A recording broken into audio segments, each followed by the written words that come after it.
you see special effects and videos on YouTube and other websites and you want to know how to do it, you got to make a green screen. The first step that I used was putting a piece of green fabric onto my wall in my basement, and that was a great first green screen, but I wanted to graduate into something bigger and better. So what I did is went to my local Ace Hardware store, bought some PVC pipe, I have some cutters, and I'm going to make my own stand. Put it up in the basement. That way I'll be able to control lighting, I'll have a much larger space to produce with, and my web videos will be even better and get more views on places like YouTube and other web video sites. So if you want to learn how to do it, just watch this video.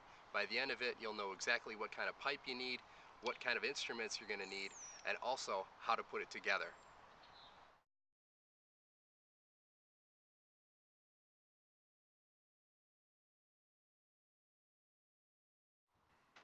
Now you're ready with your 10-foot, 3/4 of an inch PVC pipe, Schedule 40 that is. The first thing that you need to do is review all of your plans to make sure you have the measurements correct so you don't waste any pipe. Once you've done that, go ahead, measure each pipe for each piece that you need, and mark it off so that you don't waste anything and you don't need to go back to the store, because believe me, this happens a lot. Now you're going to use a PVC pipe cutter in order to make all of the pieces that you need. I highly recommend using a pipe cutter as opposed to a hacksaw because they make a cleaner cut and you're less likely to hurt yourself. If you've never seen one before, this is the PVC pipe cutting tool. Now all you need to do is fix it around the pipe and you squeeze the handle. Now that's going to put pressure down and make the cut. So it's much less likely to get your fingers in the way and hurt yourself as opposed to using that hacksaw we spoke about. So be very careful and make your measurements 2 or 3 times. Then go ahead and cut all of your pieces for the stand we're about to make. And it's important to review how many pieces you need and what sizes so that you don't do an over or under. And that's all we need to get ready for our stand. Alright, welcome to the basement. This is where we actually have to put the stand together. Now something that I've done is separated the base from the body, okay? The stand, which is going to be the crossbars and the side bars, I'm making separately from the stands on either side, okay? Those are the little T's or crosses if you can find the full cross pieces. I wasn't able to find them, so I had to make them as T's.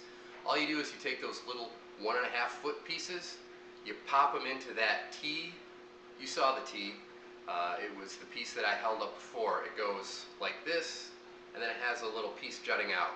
So you're going to put one piece on one end, one piece in the middle, and then you're going to put another T on the other end so that you can put the base up into it, and then another bar into the other, and then there you have your T support. Then you put that down, you put another one on the other side, and you put the frame inside of it. So I'll show you how I'm building the support frames, the top, the middle, and the sidebars right now. This is what I mean by the T. You'll see that it goes straight, but has another side coming out with a hole in it for the bar to slip into. And what this looks like in practice is right here. It's going to sit on the floor and act as the support for your entire base. Now something that most directions won't share with you is that you should put another crossbar along the bottom of the base, and this is because it'll make the stand more sturdy. So what I'm doing is adding another piece onto it, and I'll show you how I insert it into the stand, which is going to support the base.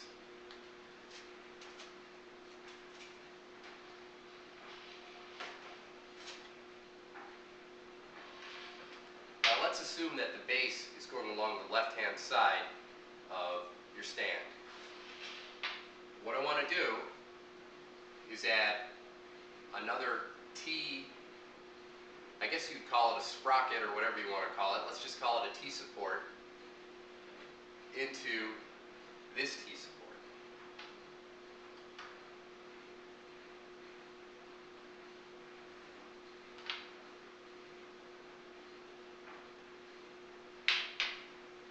And we're going to repeat on the other side.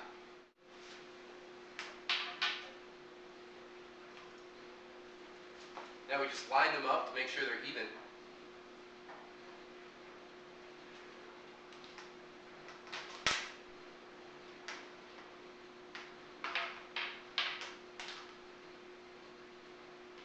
And then very important, make sure there's no PVC sticking through this side, because we're going to put the bottom support beam through it, connecting both sides.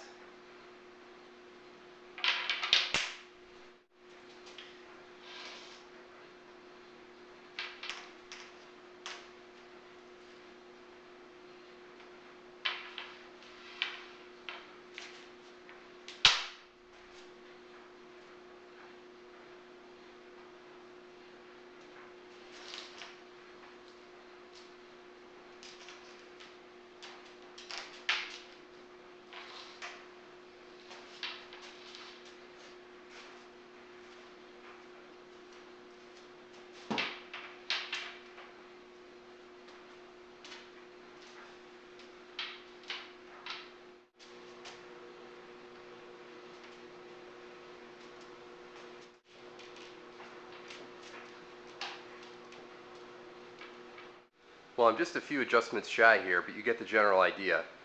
In the background is my old green screen, and in the foreground is the base and stand that I've created to put my even larger green screen on, so I'll have more ability to walk around and use larger images when I'm making a video. It's really simple. It cost me about $40 for the PVC pipe and the fabric to put onto the green screen. I'd say that's a lot better than some of them that you'll see online for $200 to $300. But again, this is just an amateur stand. So you can go online, figure out how to make one of these by watching my video and getting the supplies yourself. I recommend going to your local hardware store as well as a place like your local fabric store, whether it's a Joann's or a local place. Either way is fine. Just try doing it yourself. I think this is pretty cool because I wanted to make something on my own for putting videos on the web, and I think I've proven that you can do it for less than 50 bucks. You can do it for a lot less than $100 or $200. It's a lot more affordable. I'm just using my flip video, which cost me 150 bucks. So 150 plus, let's say, 45 for all the materials for the stand. Less than $200, I've got my own little mini green screen video production unit. Now, granted, I do have a MacBook, which cost me over $1,000, but still, if you have a friend who has a MacBook or access to a public library, you may be able to make some pretty hardcore video for less than 250, less than 500 bucks. That's for sure. Just put everything you shoot into that friend's Mac or the library's Mac, and you're at least on your way to making some pretty compelling video. So if you have any questions for me, let me know, and I'll try to make something with this new green screen that I've created. So cheers.